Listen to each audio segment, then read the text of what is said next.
Donc, comme je l'ai dit, aujourd'hui, webinaire sur le contrôle de la qualité d'air intérieur. Voir comment les solutions IoT qu'on a pu déployer permettent de répondre aux enjeux réglementaires. Donc, avec le cas notamment de la mairie de Sauve.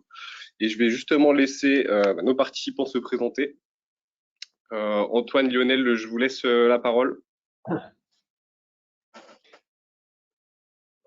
Lionel veut commencer? Allez, je commence. D'accord, merci. Donc, Lionel Rouget, je suis adjoint donc à la mairie de Sauve, en charge de la culture, de l'éducation et du patrimoine. Merci Lionel. Moi, je suis Antoine Lurman et je suis responsable technique chez Nexelec. Pour ma part, Thibaut Boulet, je suis responsable de marché de territoire intelligent chez Sinox. Donc concrètement, je suis l'interlocuteur commercial des collectivités chez Sinox.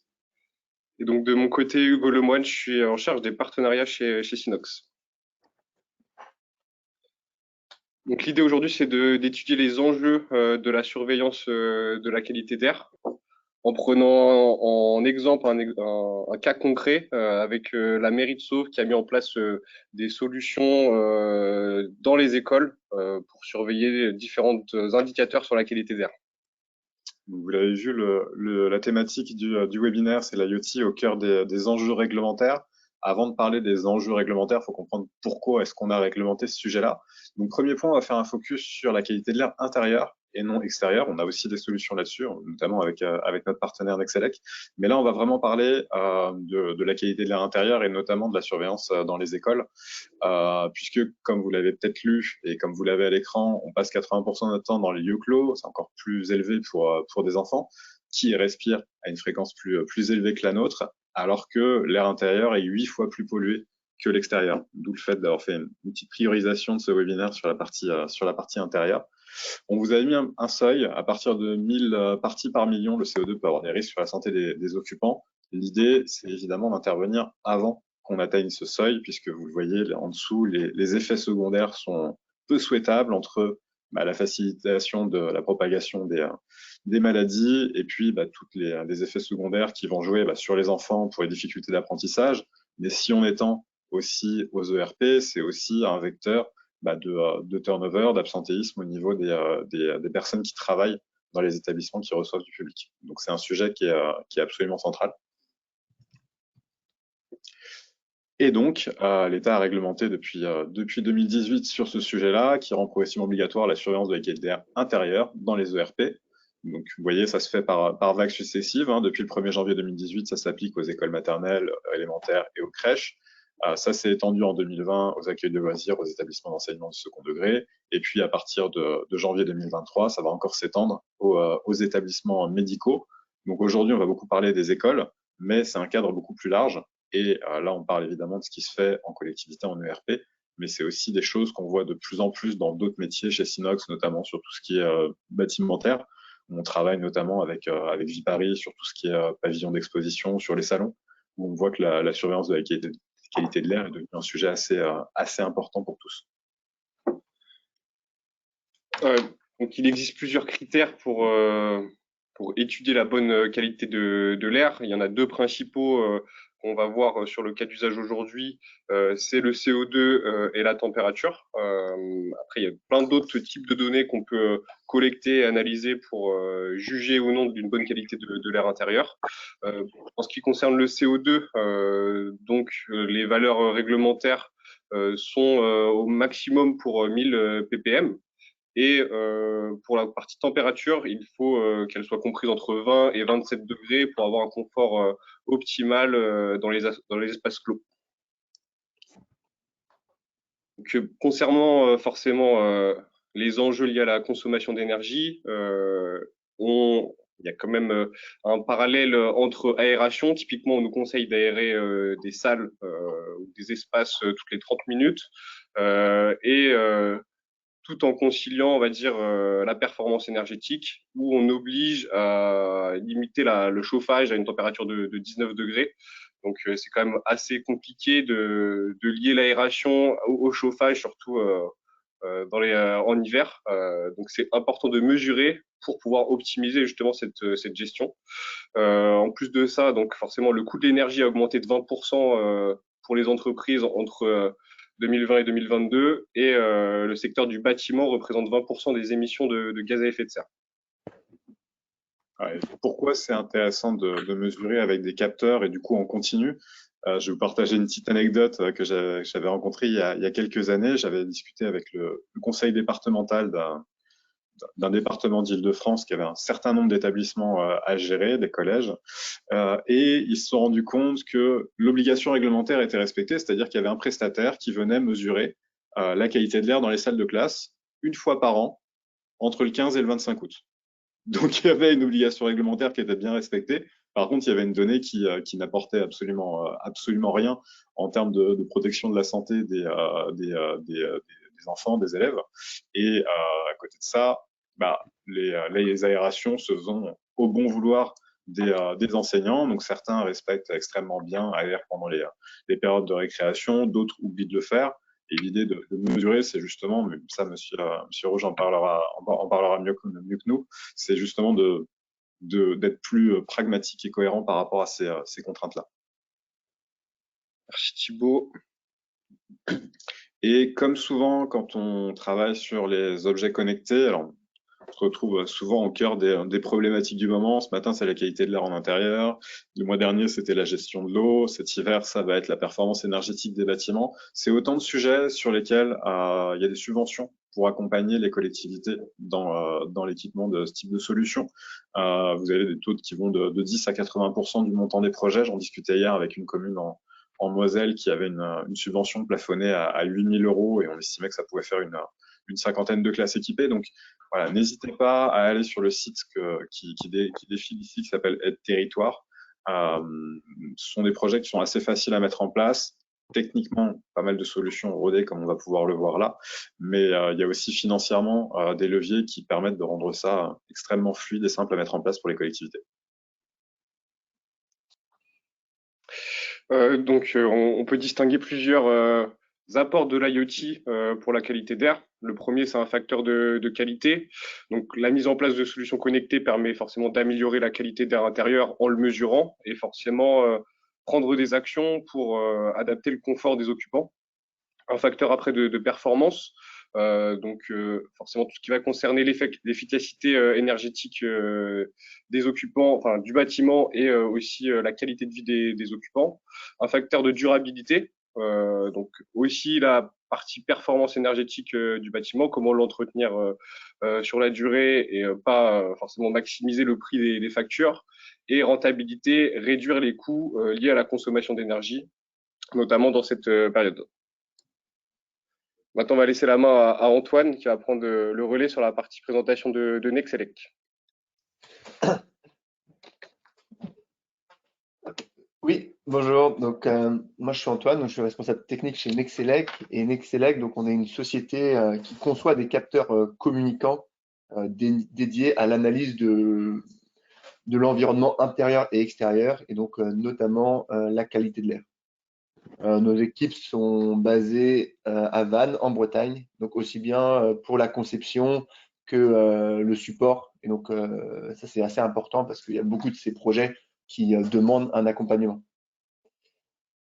Donc, on a été créé en 2009 et on a vendu aujourd'hui à peu près 900 000 capteurs, aussi bien dans la qualité de l'air que dans tout ce qui va être aussi analyse de l'air pour la sécurité, donc la détection de fumée, la mesure de température, d'humidité, etc.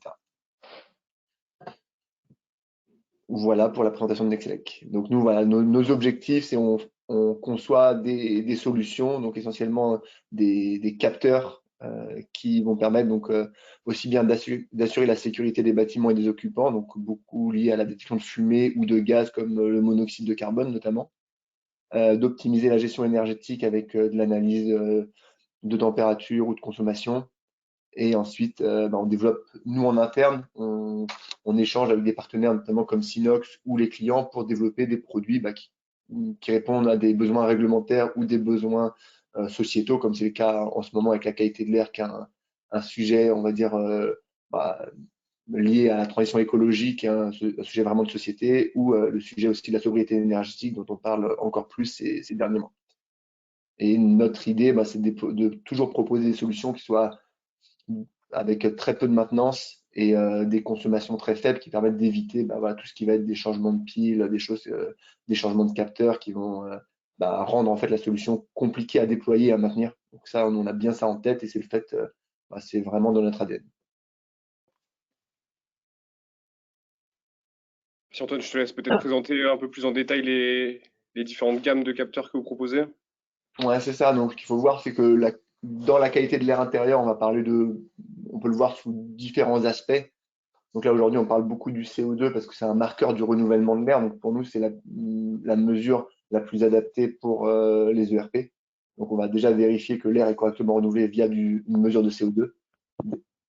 Et derrière, après, pour des besoins spécifiques, on va aller plus loin avec tout ce qui va être des COV, des particules fines, du formaldéhyde, et aussi analyser l'espace dans son ensemble avec l'analyse de luminosité, l'analyse de bruit notamment, ou de présence, qui vont nous permettre après d'aller gérer par exemple la température par rapport à la présence ou le CO2 par rapport à la présence.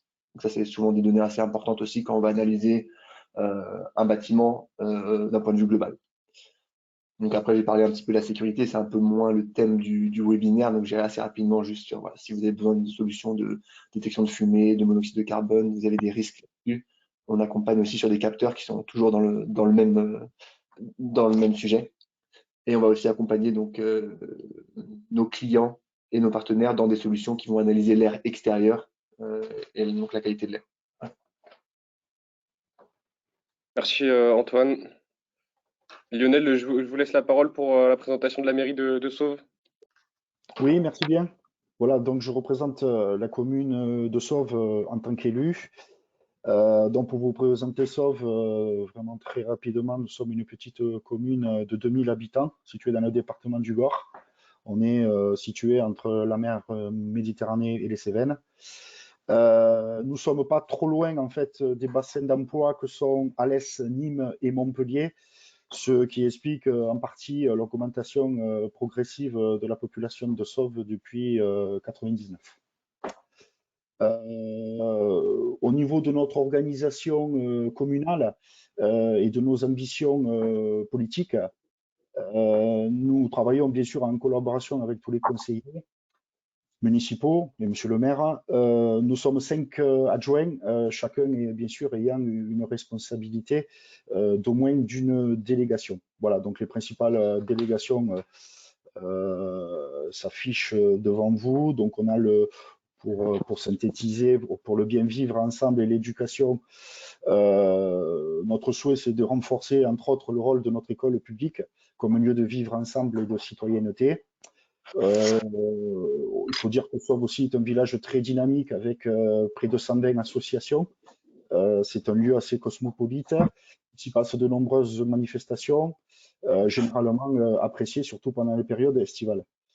Au niveau de l'environnement et de la transition écologique, on s'attache durant ce mandat à monter des projets d'économie circulaire et à relocaliser la production des repas scolaires en circuit court et notamment en bio. Au niveau du patrimoine et le cadre de vie, voilà, Sauve est une cité médiévale qui est labellisée village de caractère depuis 2018. Donc il y a beaucoup d'anciennes fortifications, des tours, des portes voûtées. Donc nous avons un patrimoine assez marqué et nous avons évidemment comme objectif de poursuite et de finaliser les travaux d'aménagement du centre ancien qui est d'ailleurs classé par les bâtiments de France. Voilà, dans le thème sport et santé, la ville bénéficie d'un CCAS dynamique. Nous détenons aussi le label Ville Vivez Bouger et nous avons créé justement cette année en 2022 un complexe sportif avec un skatepark de 600 mètres carrés et un city park. Au niveau de la santé, nous possédons également une maison de santé pluriprofessionnelle avec notamment à ce jour 4 médecins, 2 dentistes et 6 kinés. Au niveau agriculture, voilà, nous sommes également labellisés Ville Métier d'Art depuis 2014 avec différents artistes et des créateurs reconnus, hein, que ce soit dans les domaines aussi variés que la verrerie d'art, la poterie, les textiles et les objets de décoration, pour ne citer que ces quelques exemples. Oui, alors pour parler évidemment du développement local et attractivité, c'est bien sûr un besoin, C'est bien sûr une nécessité pour notre petite commune, puisque, comme je vous l'ai déjà indiqué, nous sommes en territoire rural. Nous devons donc impulser forcément des politiques d'attractivité avec plusieurs projets en cours de développement, comme par exemple un projet de coworking et un projet de végétalisation des cours d'école, voilà, qui normalement devrait se faire en 2023.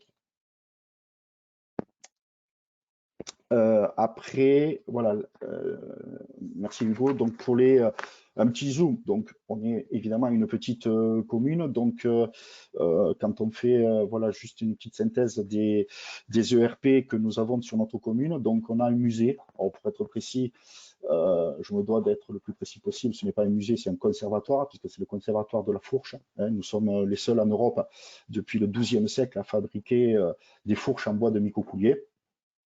Nous avons une bibliothèque qui, par contre, est intercommunale. Une école, bien sûr, dont on parlera bien sûr un peu plus en détail tout à l'heure. Alors, une petite école à taille humaine, hein, avec près de 170 élèves qui sont inscrits, partie maternelle et partie élémentaire compris. Et nous avons aussi une crèche et des centres de loisirs enfants et adolescents qui, eux aussi, comme la bibliothèque, sont à compétence intercommunale. Souvent, c'est super intéressant ce que vous dites, Lionel, parce que souvent, quand nous, on parle de capteurs, de projets d'IoT à des collectivités, on a souvent des collectivités qui finalement sont bien plus grandes que la vôtre, qui nous disent « Oh là là, mais nous, on n'en est pas encore là, on est trop petit pour ça, on n'a pas de DSI, on va pas se lancer dans une démarche d'IoT. » Et finalement, on voit bien que même avec 2000 habitants, vous avez des ambitions qui sont extrêmement importantes, vous avez un impact qui est extrêmement important sur la qualité de vie de vos habitants. Vous avez des ERP, le cadre réglementaire il s'applique sur votre collectivité comme sur toutes les autres, et du coup j'imagine que c'est ce genre de choses qui vous a poussé aussi à avoir ce genre de réflexion et ce genre de projet. Oui, tout à fait. Mais bon, on fait de la politique, hein, bien sûr, hein, puisque nous sommes élus. Mais ce que je veux dire par là, voilà, on a, je pense, aussi ce besoin de rendre attractif notre petite commune. Voilà, effectivement, on est dans une zone qu'on va considérer rurale, mais bon, on se doit aussi de faire venir les gens. J'en reparlerai bien sûr tout à l'heure par rapport à notre école publique, mais ce que je veux dire par là, voilà, il faut qu'on la rende attrayante, cette école publique, et pour ça, ben, il faut qu'on sécurise, il faut respecter, évidemment, histoire de rassurer, évidemment, les parents, ainsi que tout le personnel, et le nôtre, évidemment, et celui de l'éducation nationale qui y travaille. Donc, c'est évidemment, je pense, un enjeu très, très important, mais je parle bien sûr sur un projet à très long terme.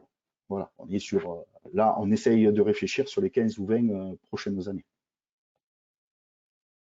Merci Lionel pour la présentation très claire. J'en profite simplement pour dire que si vous avez des questions, n'hésitez pas à les poser dans le chat. On a prévu un temps à la fin du webinaire pour y répondre. Donc n'hésitez pas à les poser. Donc moi je vais enchaîner là sur la présentation de Synox. Donc nous on est éditeur intégrateur de solutions IoT. On organise tout type d'organisation, qu'elle soit publique ou privée, de toute taille. Qui a un défi IoT à relever.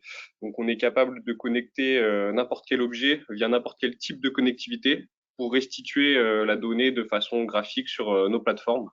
Et on a aussi cette politique de s'impliquer sur des projets à impact positif, à la fois pour l'homme, mais aussi à impact raisonné pour la planète. On est dénicheur de solutions IoT français et on est en veille justement sur les solutions du marché pour proposer le meilleur objet selon le cas d'usage.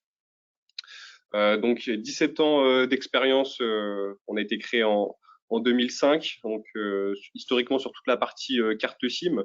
Depuis 2015, et l'avènement de l'IoT, on a développé nos propres plateformes qui permettent de gérer les objets, la connectivité et pouvoir visualiser la donnée qui est collectée.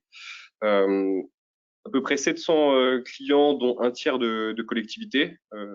à ce jour 100 000 objets qui sont connectés.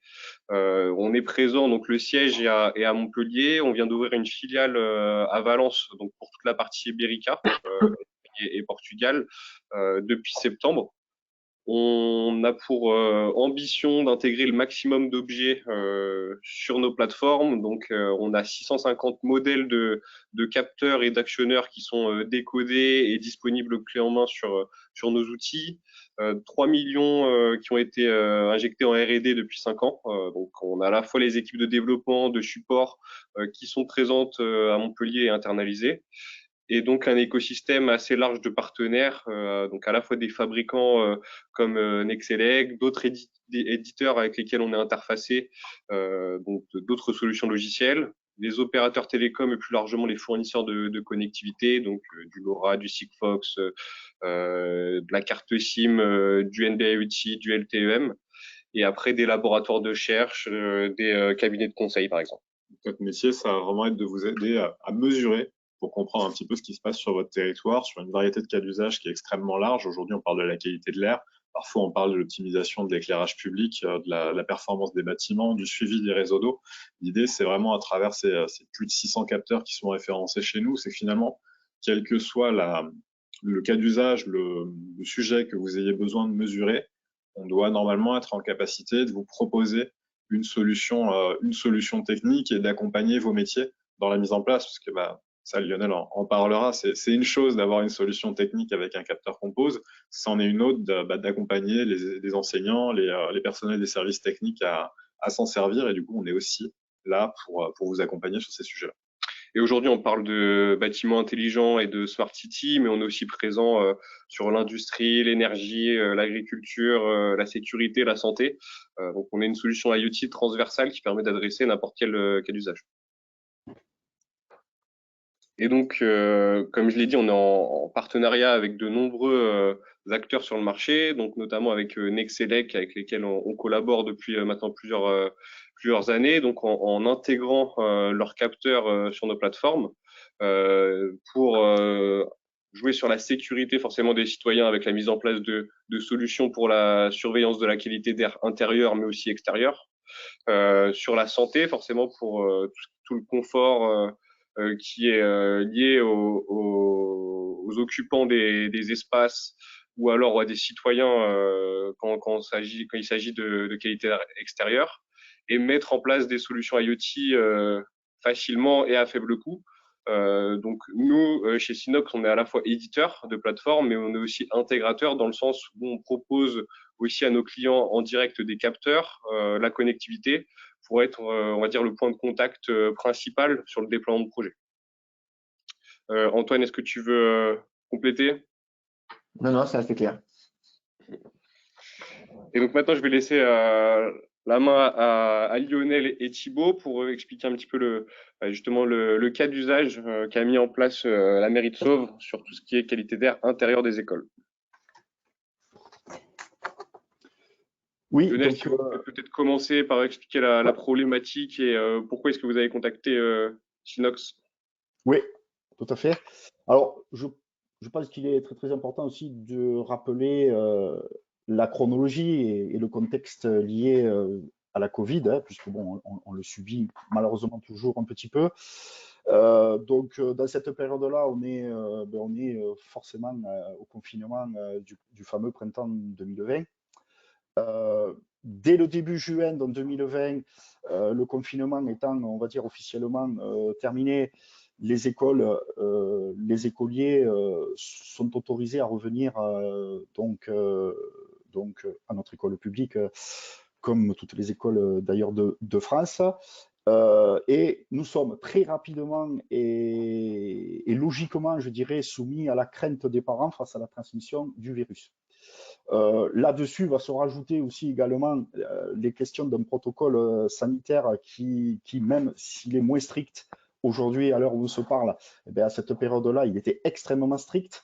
Donc ça, c'est aussi une problématique qu'a subi et nos personnels scolaires et bien sûr, ne pas oublier les professionnels de l'éducation nationale. Donc nous sommes à cette période-là face à une situation qu'on va qualifier d'assez tendue et une situation où tout le monde craint.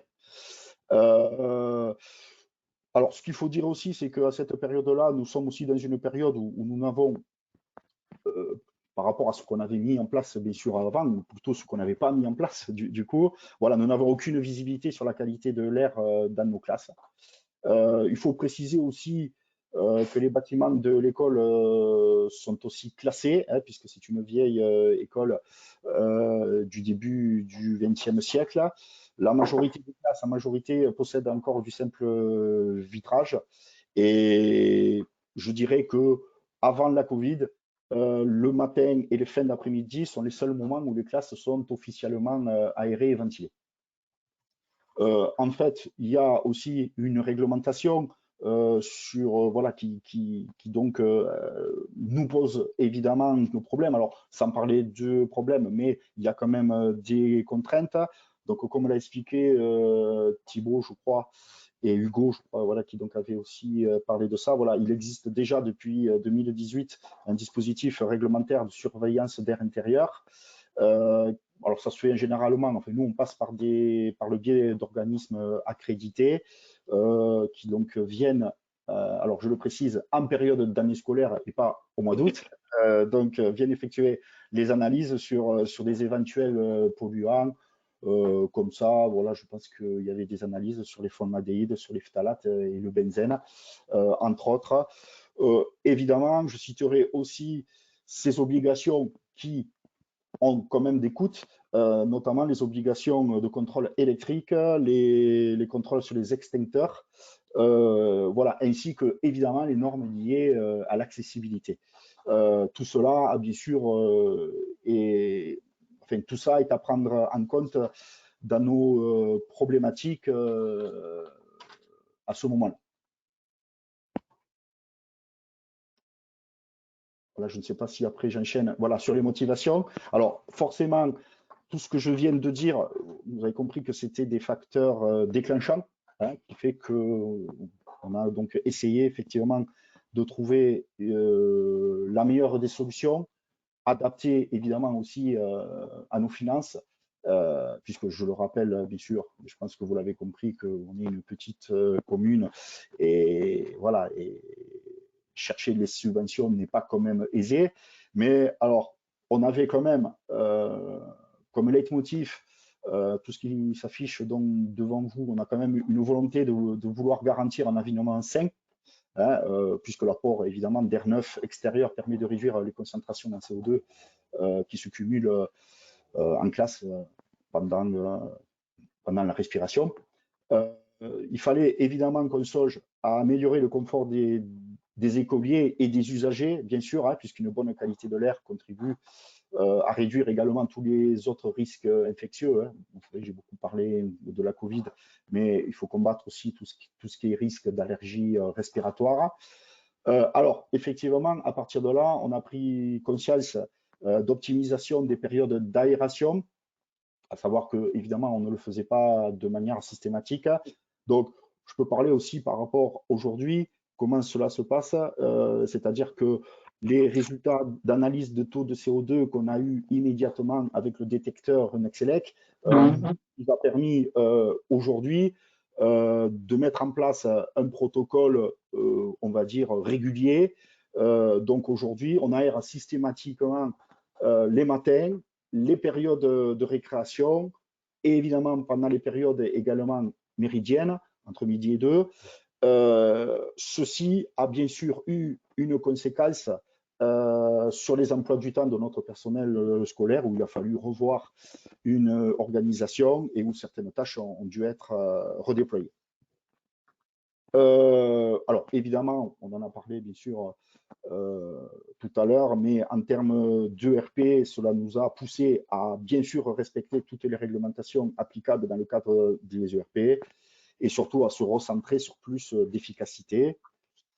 Ah oui, un point effectivement important aussi, voilà, favoriser les concentrations et faciliter l'apprentissage. Alors évidemment, c'est quelque chose qui donc est global. Les enfants sont là pour apprendre, donc il faut favoriser au maximum leur apprentissage et leur bien-être. Alors l'aspect forcément subvention. Alors cela nous a bien sûr fortement aidé. À l'époque où nous avions effectivement acheté les détecteurs donc de CO2 NexLS par rapport à l'entreprise Sinox, alors nous avions bénéficié à cette époque d'une aide substantielle d'État à hauteur pratiquement, je vous donne les chiffres, je pense que je ne suis pas loin, à hauteur de pratiquement 60% de ce qui a été investi. Aujourd'hui, je crois que Thibaut en a parlé, sauf erreur de ma part, hein, vous me reprenez, mais aujourd'hui, à l'heure où on se parle, je crois que le gouvernement prolonge l'aide aussi exceptionnelle pour les collectivités jusqu'au 31 décembre, je crois. Et voilà, c'est ça. Et je crois que, sauf erreur de ma part, ils accordent, enfin, il y a le calcul de la subvention qui se fait à hauteur de 8 € par enfant scolarisé, avec évidemment un plafond en fonction de la taille des effectifs. Voilà. Donc, vous avez compris que toutes ces motivations nous ont poussé à franchir le pas. Au niveau de notre territoire proche, on va dire, aujourd'hui, à l'heure où je vous parle, de connaissances, on est les seuls. Je sais qu'il y a une réflexion qui donc est menée au sein de la communauté de communes, hein, dont le siège social est basé à Quissac. Et donc voilà, effectivement, cela nous a poussé à réfléchir et à trouver la meilleure solution possible, avec donc des mesures en temps réel, donc du CO2, de la température et de l'humidité, et détecteurs de présence donc pour chacune de nos classes. Quand je dis les classes, on a aussi inclus la salle de garderie et la salle de restauration scolaire. Merci Lionel. Et du coup, voilà, pour répondre à tous ces enjeux, donc vous l'aurez compris évidemment, à la base, il y a un capteur qui permet de mesurer la qualité d'air intérieur. Donc il y a une dizaine de capteurs qui ont été déployés sur les écoles de la mairie de Sauve. Le capteur tout seul, aussi performant soit-il, et ça Antoine en parlera mieux que moi après, il faut quand même, le capteur est un objet, donc il faut que cet objet soit connecté pour remonter de la donnée. Donc là, dans le cas de la mairie de Sceaux, ce qu'on a fait, c'est qu'on a connecté les objets sur ce qu'on appelle un réseau LoRa opéré. Donc il y a deux modalités, hein. Soit on prend un abonnement chez un opérateur, soit on construit son propre réseau LoRa à l'échelle du territoire. Alors ça aurait eu du sens, ou ça aura du sens lorsqu'il y aura une réflexion un petit peu mutualisée à l'échelle de la Comcom et qu'il y aura plusieurs cas d'usage sur le bâtimentaire, sur l'énergie, sur les réseaux d'eau, sur la qualité de l'air par exemple. Là, on est vraiment sur un cas d'usage très très simple, une dizaine de capteurs seulement, donc un abonnement à un réseau public suffit. Et puis derrière, il y a deux plateformes qui sont mises en place par Sinox.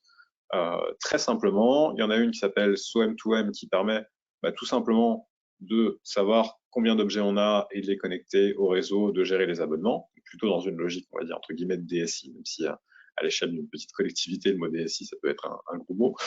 Et puis la deuxième, SoDataVis, qui est vraiment ce qu'on va appeler plutôt la plateforme métier, là, qui permet tout simplement de visualiser les données, d'avoir les mesures de qualité d'air et d'avoir des alertes lorsqu'il faut intervenir ou pas. Merci Thibaut. Antoine, si tu peux maintenant présenter plus en détail le carbone, donc c'est le modèle qui a été déployé sur la mairie de Sauve.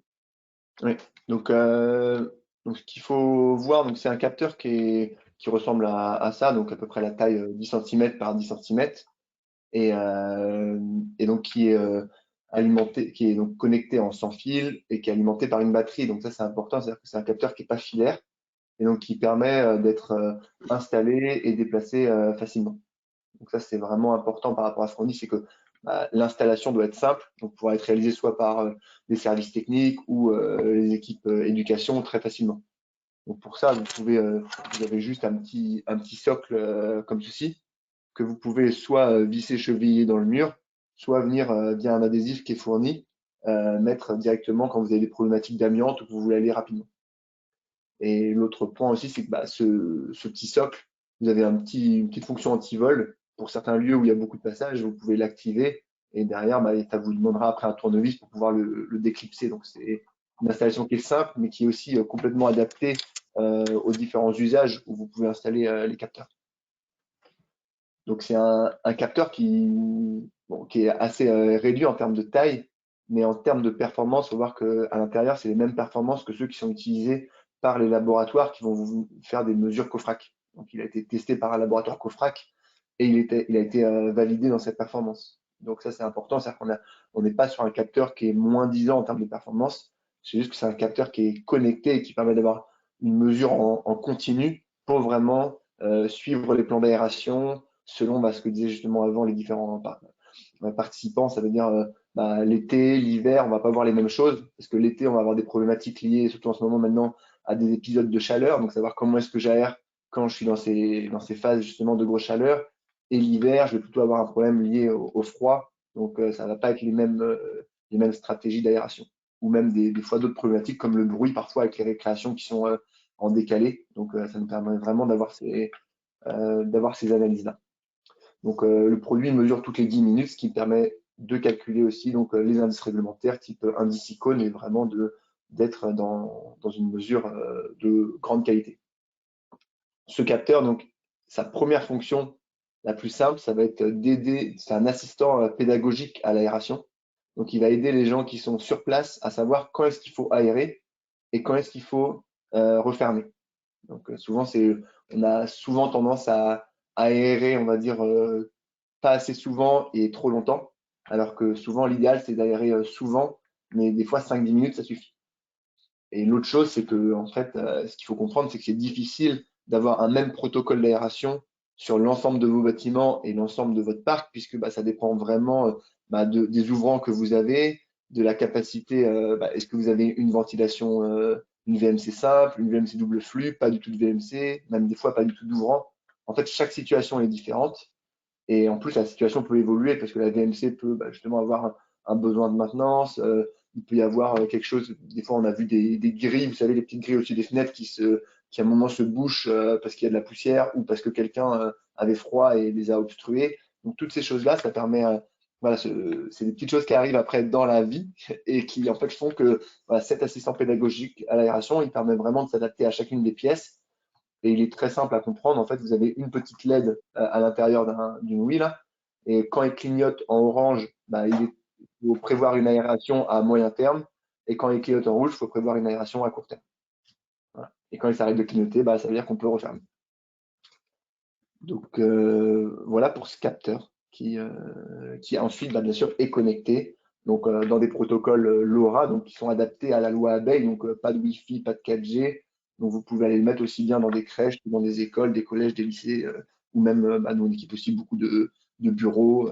Donc aujourd'hui, on a beaucoup d'emplacements différents avec ce capteur.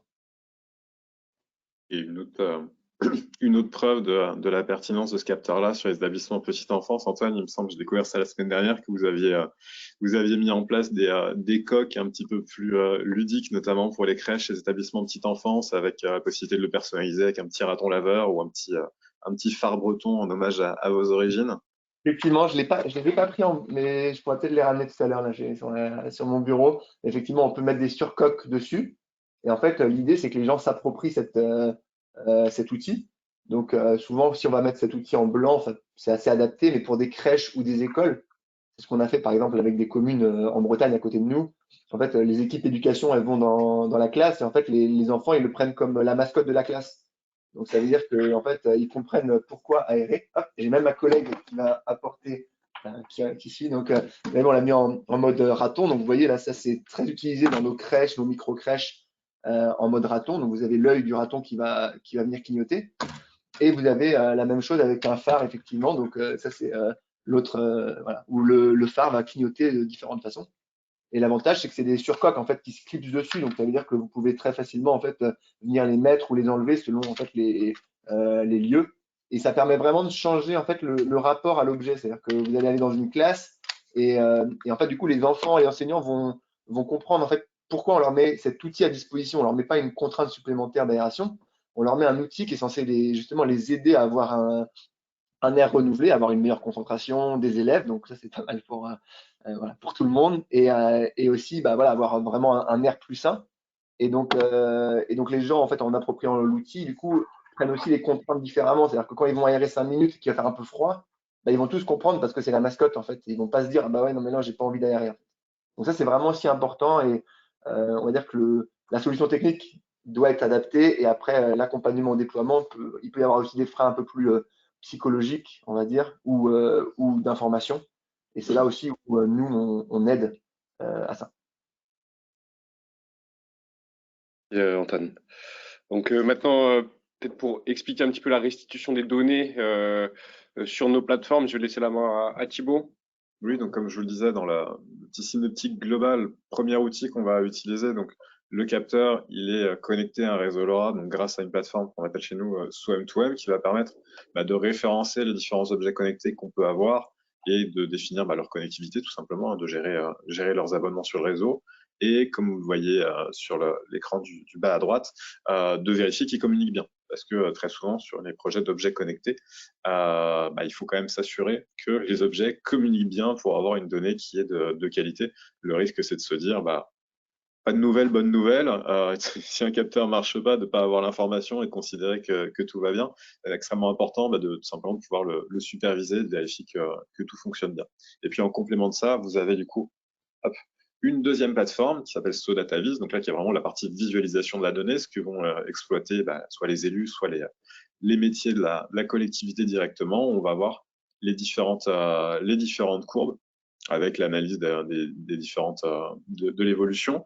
On a parlé tout à l'heure du seuil de 1000 ppm, donc 1000 parties par million, qu'il faut pas dépasser. Et là, vous le voyez du coup directement sur la courbe qui est en haut à gauche, on peut définir un seuil pour émettre une alerte dès que ce seuil est dépassé et du coup mettre en place les actions nécessaires. Donc ça peut être simplement notifier par SMS ou par mail l'enseignant. Vous avez aussi un petit voyant lumineux tout simplement sur le capteur.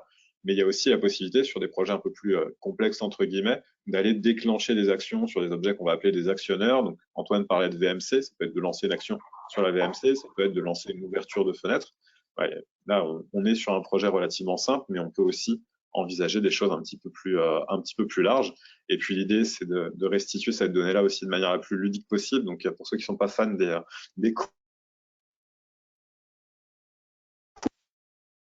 visuel sur les différents endroits où sont déployés les capteurs, et puis des codes couleurs vert, orange, rouge, en fonction du niveau et des actions qu'il faut.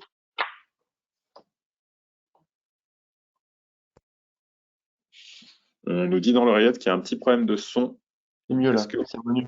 C'est revenu. C'était juste les 20 dernières secondes peut-être. Ok, donc comme on le disait, voilà, l'idée c'est aussi, au-delà des courbes et des camemberts, de rendre l'info de la manière la plus ludique possible, et du coup la possibilité de le restituer sur des synoptiques, sur des plans, de jouer sur des codes couleurs, et parfois vous pouvez avoir les tableaux les plus poussés qui soient, ce sera pas plus efficace qu'une simple alerte SMS. Donc c'est aussi l'idée de ce type de projet, c'est de voir avec vos personnels quelle est la meilleure façon de restituer la donnée pour que ce soit exploiter. Parce qu'il n'y a rien de pire que de mettre en place des capteurs, d'investir dans des technologies pour une collectivité et de voir que derrière les métiers ne se l'approprient pas. Donc on est aussi à vos côtés sur cette partie-là. Et cette plateforme, elle est entièrement personnalisable, donc que ce soit en termes de dashboard, de widget, de couleur, de taille, on peut concevoir son tableau de bord comme on le souhaite, et on est aussi accompagné par les équipes Synops pour le mettre en place. Donc peut-être, Lionel, si vous pouvez expliquer un petit peu les résultats qui ont été obtenus justement sur la mise en place de cette solution. Oui, ok. Alors, on n'a pas encore un recul assez, assez large puisque bon, on a donc installé ces détecteurs de CE2 donc au mois d'avril dernier. Donc, on n'est pas encore, si vous voulez, voilà, on est tout à fait satisfait par rapport à ce qui se passe bien sûr aujourd'hui, mais tout en étant conscient que l'exploitation peut être bien sûr encore optimisée. Mais globalement, on a des résultats pertinents puisque voilà, on reçoit en temps réel les différentes alertes éventuelles avec la localisation exacte de la salle ou de la classe où il faut apporter évidemment un correctif. Vous l'avez dit précédemment, c'est donc aussi un point important, à savoir que la page des indicateurs chiffrés est personnalisable. La plateforme SoData que moi j'utilise, que donc on utilise, elle est très facile d'utilisation. c'est très intuitif, voilà, donc il n'y a pas de problème particulier et je confirme aussi à tout le monde que on est assisté par un personnel Synox qui se déplace effectivement au sein de la mairie ou de l'école pour nous aider à personnaliser cette page. En termes de visualisation de CO2, ça peut se faire aussi comme nous on l'a mis sur une cartographie. Bon, ça, nous, on est une petite école, évidemment, mais ça peut être intéressant pour donc plusieurs établissements. Alors peut-être sur un établissement plus grand ou sur plusieurs établissements, comme ça on détecte le plus rapidement possible l'endroit en question. On se rend compte aussi, puisque là, bon, on l'a mis en place au mois d'avril, mais on se rend compte aussi, pour vous donner un ordre d'idée, alors on fait simplement un costard, hein, après peut-être vous derrière vous allez pouvoir interpréter, mais on se rend compte que ce sont les salles qui sont exposées le plus à l'est, qui sont les plus sujets donc à correctif. Évidemment, ça paraît logique, ce sont aussi les classes à simple vitrage. Et on constate aussi, alors toujours pareil, je ramène à notre petite échelle, mais nous avons un bâtiment qui est une aile, on va dire, de bâtiment qui est exposé sur la petite rue principale. Ce ne sont pas les Champs-Élysées, il y a peut-être une cinquantaine de voitures qui passent, on va dire, par demi-journée, mais le détecteur quand même met quand même en valeur le fait que c'est dans cette aile du bâtiment que le taux de CO2 augmente de manière assez importante. Alors, Antoine l'a dit, et je rebondis, bon, parce que forcément aussi notre rôle, c'est de nous mettre aussi en contact avec les enseignants et notre personnel aussi scolaire. Hein. Donc, effectivement, c'est très ludique. Et en fait, on se rend compte que les élèves s'impliquent largement dans le processus de la qualité de l'air dans leur propre classe. Ce sont même très souvent eux, d'ailleurs, qui transmettent l'alerte quasiment immédiatement auprès de leurs enseignants.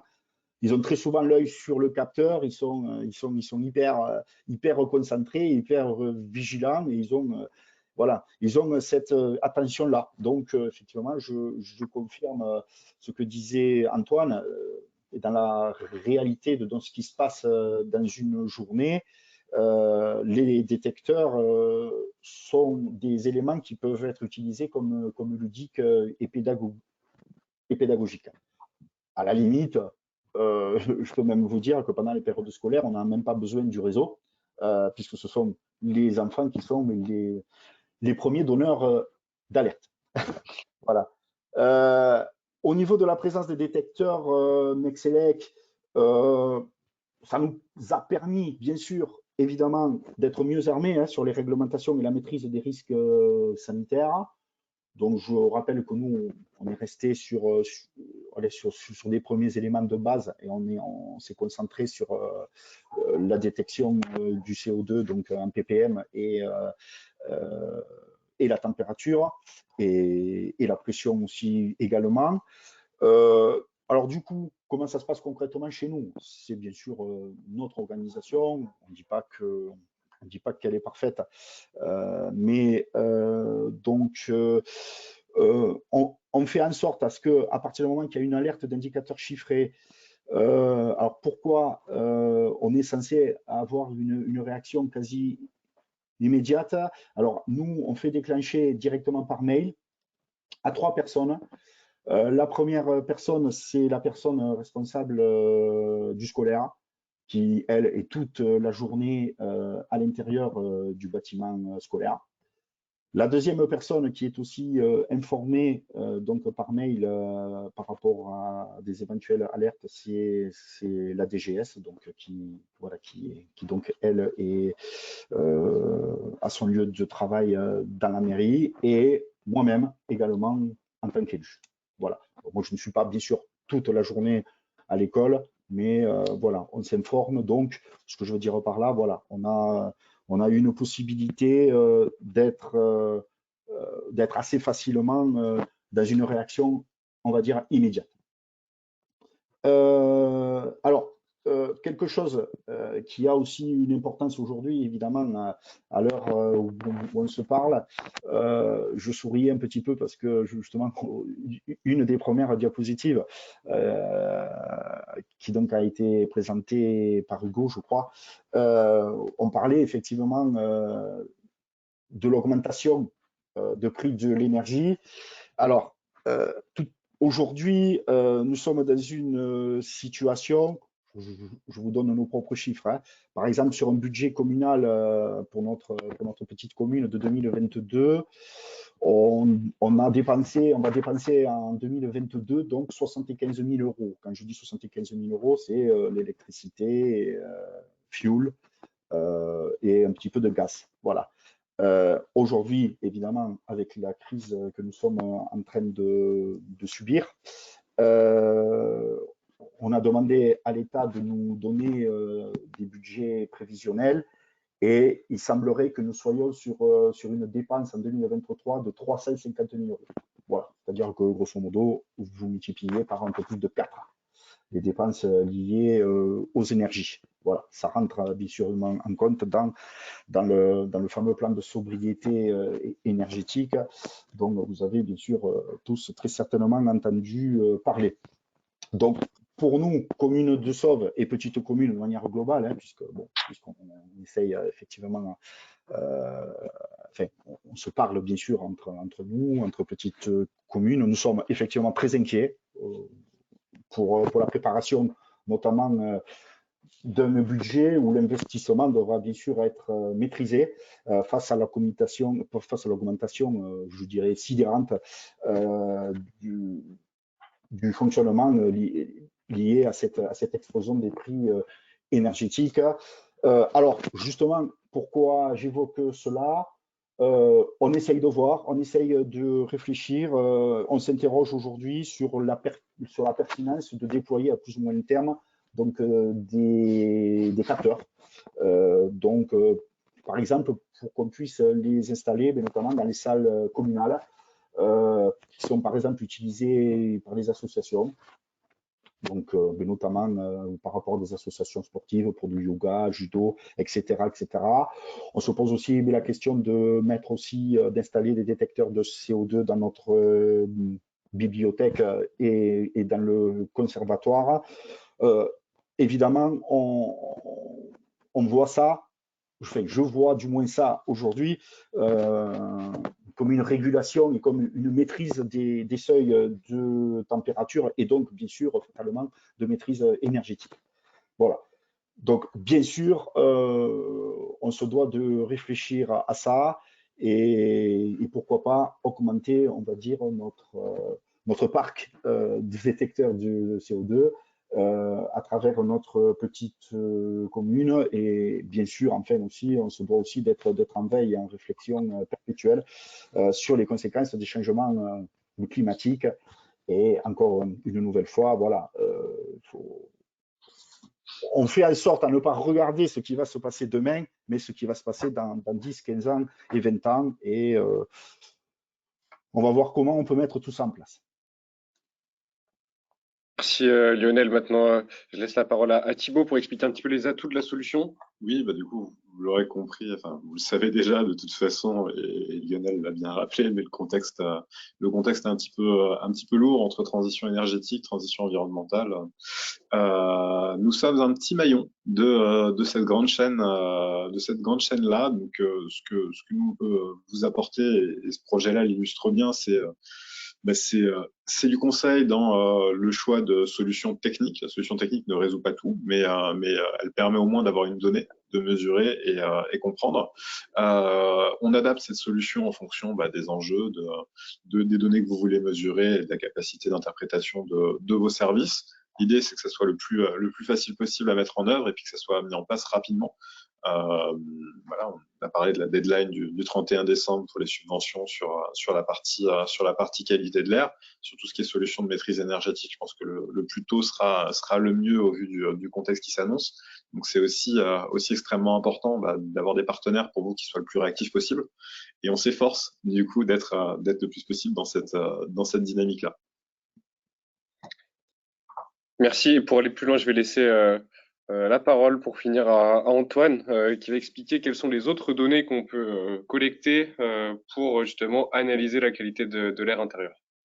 Voilà, vraiment au niveau, enfin, je dirais même de l'environnement intérieur en général, c'est ce que disait en fait un peu Lionel avant, c'est-à-dire que on va avoir d'autres problématiques et en fait l'idée c'est que les capteurs puissent servir en fait au fur et à mesure des années à diverses problématiques. Donc ça va être, il y a des fois on va essayer d'optimiser, par exemple techniquement une ventilation ou une température. Il y a d'autres fois on va essayer plutôt d'optimiser le fait de regrouper des associations ou des réunions dans une même pièce parce que je veux savoir laquelle est disponible, pas disponible, et ça va plutôt être des choix organisationnels qui vont me permettre d'améliorer mes performances, enfin, de chauffer moins de bâtiments, par exemple. Donc, c'est là où toutes les informations aussi sur la présence, la luminosité et la température, par exemple, vont me permettre d'avoir une vue claire sur mon parc de bâtiments et dire quand est-ce que sont utilisés chacun de mes salles ou de mes bâtiments, et est-ce que je pourrais, par exemple, l'hiver, dire que ces parties-là sont presque fermées et pas chauffées, par exemple. Donc ça, c'est des choses qui, les capteurs nous aident en fait à avoir une vue là-dessus. Sur la partie qualité de l'air, là, ça va être dans des cas spécifiques. Ça veut dire que si on voit que on n'arrive pas à avoir un bon taux de CO2 parce qu'on a des contraintes qui font que j'ai beaucoup d'élèves, une mauvaise ventilation et en attendant d'avoir des budgets travaux, là, je vais aller chercher plus loin des analyses sur, par exemple, les formaldéhydes, qui sont des composés organiques volatiles qui sont émis par les meubles, notamment donc les cols, les résines, etc. Les particules fines quand je suis à côté d'une usine ou d'une route très passante. Donc en fait, derrière, ce qu'il faut voir, c'est que le capteur de CO2 température, c'est vraiment quelque chose qui sert à beaucoup, beaucoup d'usages. Et après, l'idée, ça va pas être de mettre des capteurs qui mesurent tout partout, parce qu'en termes de données ou même de coûts, ou même de déploiement, par exemple les capteurs de particules fines, pour qu'ils soient performants, il faut qu'ils soient branchés, parce qu'il y a un petit ventilateur à l'intérieur, etc. Donc ce sera pas un déploiement simple. Donc l'idée, voilà, c'est vraiment d'aller juste sur un besoin précis, vous accompagner avec des solutions adaptées. Donc voilà. Merci Antoine, merci à tous. On va maintenant passer à la partie questions-réponses. Donc je commence. On a une question qui nous demande si on peut être interfacé avec une GTB. Donc oui, via Modbus, et on est aussi en train d'étudier l'intégration d'autres protocoles. Après, il faut savoir que on se veut quand même être une solution logicielle ouverte, que ça soit en intégration de flux entrants, en connexion à un environnement tiers, à d'autres logiciels.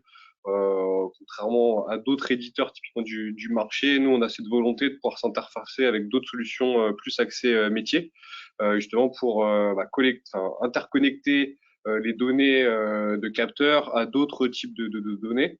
On est aussi en projet de construction d'un nouveau bâtiment chez Sinox, donc à quelques centaines de mètres de notre siège actuel, mais qui sera aussi, on va dire, un showroom de ce qu'on peut proposer sur la partie bâtiment connecté et qui intégrera aussi du BOSS. Donc sur cette partie-là, oui, on est en réflexion pour apporter des fonctionnalités supplémentaires sur la gestion des bâtiments.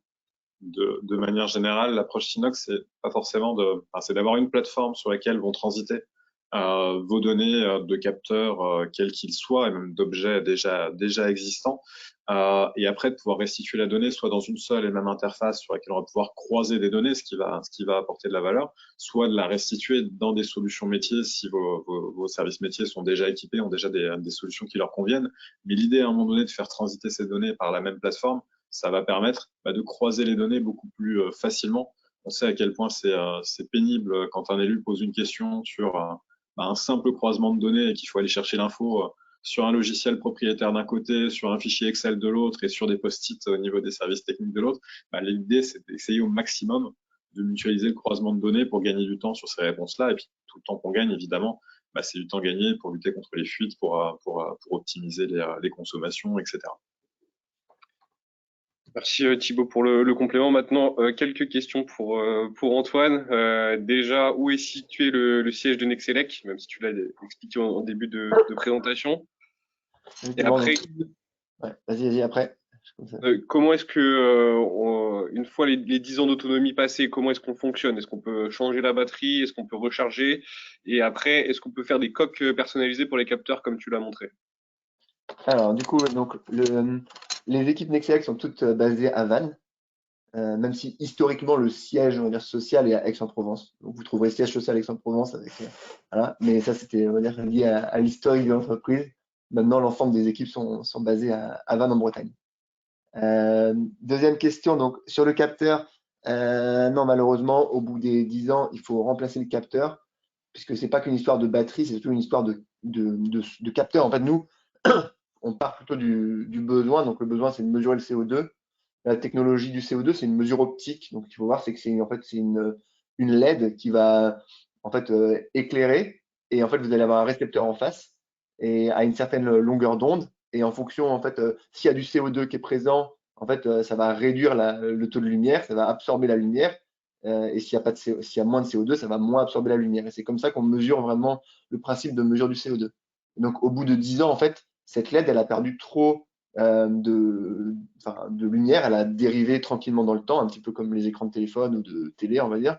Et donc, au bout de 10 ans, on peut plus avoir une mesure fiable. Donc là, on est obligé de donc c'est pour ça que nous, on s'est dit, un capteur de CO2, c'est 10 ans. Et donc, on met dedans la batterie associée à la durée de vie du capteur. Donc, voilà pour la question sur la durée de vie. Et pour les coques personnalisées, effectivement, donc on a, nous, des modèles, on va dire, standards. Et après, on accompagne les clients sur des modèles personnalisés s'ils le souhaitent. Merci Antoine. D'autres questions qui sont arrivées pour toi. Bon, après, tu as déjà plutôt répondu. Donc, tous tes capteurs sont sur batterie ou tu en as aussi sur secteur? Et qui a la fréquence là typiquement de la remontée de données. Je crois que pour la mairie de Sceaux, ce qui a été mis en place, c'est toutes les heures. Après, toi, typiquement, est-ce que quelle est, on va dire, la fréquence moyenne de remontée de données? Ouais. Donc, on va dire que ça dépend. Donc, du coup, nous, quand on peut mettre un capteur sur batterie, on le met sur batterie. Parce que nous, c'est plus simple pour le déploiement. Après, il y a des capteurs qui sont, voilà, qui sont pas compatibles avec des alimentations sur batterie, sur lesquelles donc, il faut là donc souvent, c'est une petite prise USB qui est à l'arrière du capteur et qu'on vient brancher. Donc, ça, c'est toute notre gamme Atmo avec notamment les particules fines. Puisque, comme je le disais, en fait, les particules fines, il faut un ventilateur pour faire tourner pour faire tourner de l'air à l'intérieur du capteur, et il faut un petit élément chauffant qui permet d'enlever l'humidité de l'air pour être sûr de bien mesurer les particules quand elles sont sèches et pas avoir des impacts d'humidité. Donc nous, la plupart de nos capteurs sont sur batterie, mais il y en a certains, toute une gamme qui est sur USB. Du coup, j'ai oublié la deuxième question, c'était quoi? Pour la partie fréquence de remontée de données, qu'est-ce que toi tu préconises Euh, pour du CO2, c'est ça, je pense que à la demi-heure ou à l'heure, c'est très bien. Souvent, on le voit. Pareil sur les températures, on ne voit pas des grosses. Ouais, je pense que toutes les demi-heures, ou toutes les heures, c'est bien. Ça dépend, par exemple, quand on prend la fumée, ben là, on va remonter très peu de données. Pour la température, ouais, la plupart des gens qu'on accompagne, c'est de la demi-heure ou de l'heure. Il y a un corollaire qui est l'engagement de durée des batteries. Donc, j'imagine que la fréquence de remontée C'est ça. a forcément un impact sur la durée des batteries. C'est pour ça. Voilà. Donc pour nous, une remontée entre une demi-heure et une heure, ça va nous permettre d'atteindre justement les durées de vie des 10 ans. Après, question plutôt pour Lionel. Combien de capteurs enfin, on sait que c'est à peu près une dizaine de capteurs. C'est quoi? C'est un capteur par classe qui a été mis en place? Oui, c'est ça. Un capteur par classe, en l'occurrence 8, pour chaque classe maternelle et donc élémentaire. Et les deux autres, on les a installés dans la salle de garderie, hein, puisque nous avons mis sur en charge l'école publique de la garderie, donc avant l'école et après l'école. Et la 10e, on l'a placée dans la salle de restauration scolaire qui est sur place. Merci. Et pour compléter, peut-être Antoine, pour toi, la superficie d'une pièce sur laquelle on peut placer un capteur, c'est quoi le maximum? Pour nous, c'est à peu près 100 mètres carrés. Ok. Et dernière Voilà, question sur la partie subvention. Lionel serait peut-être plus à même de répondre. Il y a une aide de 8 euros par élève pour ce type d'équipement. Est-ce que vous vous souvenez du nom du dispositif? alors, à notre époque, c'était pas ce dispositif-là, hein, puisque c'était un autre dispositif qui était qui donc était jusqu'au 30 avril de mémoire 2022. Euh, alors, non, alors Je c'est le retrouve. nous, en fait on s'est mis d'accord, enfin on s'est mis d'accord, on s'est mis en contact avec les services de l'État, c'est-à-dire la préfecture et sous-préfecture. Voilà. Euh, je ne veux pas raconter de bêtises, c'est bien sûr à voir et à vérifier, mais il me semble que c'est quand même la préfecture du département en question qui donc génère ce type de subvention. Enfin, je ne sais pas si ça peut intéresser les personnes bien sûr représentes, mais je peux laisser à disposition un lien de téléchargement. Alors, bon, évidemment, moi, je vais vous donner le lien de téléchargement par rapport au département de qui on dépend, c'est-à-dire le Gard. Mais je pense que si vous vous mettez en contact avec votre département et votre préfecture, vous aurez toutes les informations. Non, c'est la direction des services départementaux de l'éducation nationale de chacun des départements qui va gérer l'attribution de la D'accord. subvention. Donc pour les demandes de subvention aujourd'hui, parce que nous, ce n'était voilà, Exactement. c'était donc, différent à la période où nous avons euh, fait l'achat. Ouais, Voilà, et l'intitulé, c'est tout simplement capteur de CO2 en milieu scolaire, donc c'est assez facile, hein. tout à fait. Mais ça reste aussi départemental, du coup, aussi également, de la DAZEN.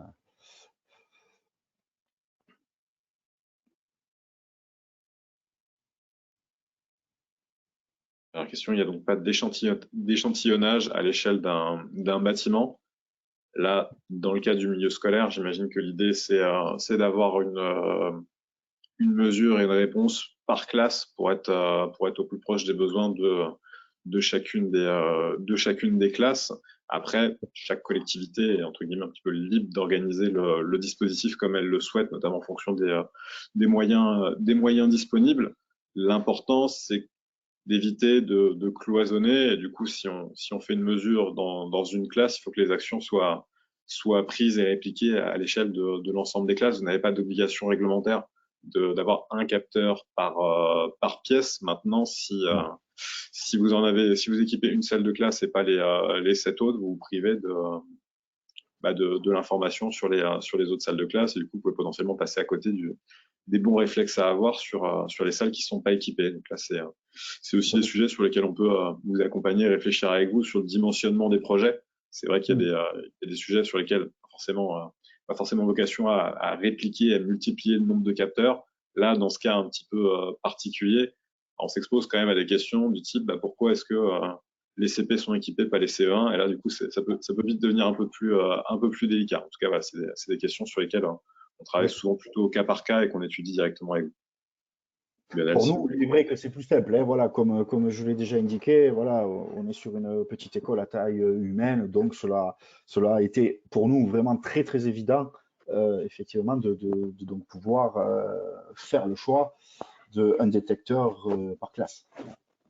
C'était voilà, c'était après effectivement il y aura des problématiques pour d'autres communes en termes évidemment de financement, mais peut-être pour des communes un peu plus grandes où peut-être il faudra 50, 60 ou même un peu plus de capteurs. Voilà. Après effectivement c'est une question qu'il faut se poser.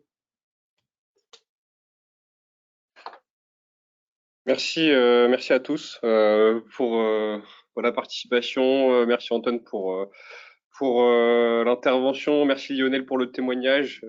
Thibaut également. Donc n'hésitez pas aussi à nous suivre sur LinkedIn où vous pouvez retrouver d'autres cas d'usage de façon très régulière. On partage des témoignages de clients, différentes ressources. Ou à vous inscrire sur la newsletter où sur le même principe on partage pas mal de contenu.